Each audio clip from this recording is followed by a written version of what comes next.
Slow চলছিল, এখন একটু স্পিড বাড়িয়েছে।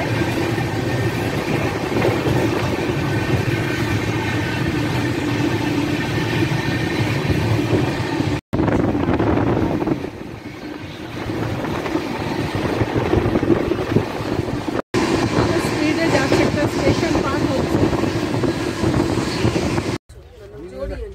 এবার দুরন্ত আমি কোনো খাবার দেখাইনি, ব্রেকফাস্ট লাঞ্চ ডিনার দেখাইনি। আজকে সেকেন্ড দিনের আমি লাঞ্চ দেখাচ্ছি।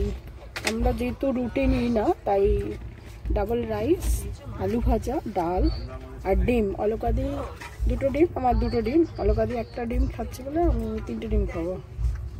অলকাদি খাওয়া স্টার্ট করে দিয়েছে।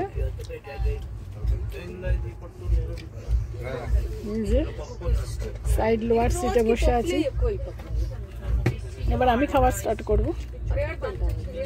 দই দেবে, দইটা এখনো দেয়নি, পরে দেবে। ফ্রেন্ডস, এখন আমি এসএমভিটি ব্যাঙ্গালোর স্টেশনে পৌঁছে গেছি। 6:24-এ ট্রেন ঢুকলো দুরন্ত এক্সপ্রেস, হাওড়া ব্যাঙ্গালোর দুরন্ত এক্সপ্রেস। আর এখান থেকে বেরিয়ে যাবো। এই যে আমার লাগেজ রাখা রয়েছে, অলকাদি রয়েছে সাথে, এখান থেকে বেরিয়ে যাবো। সবাই যেমন যাচ্ছে।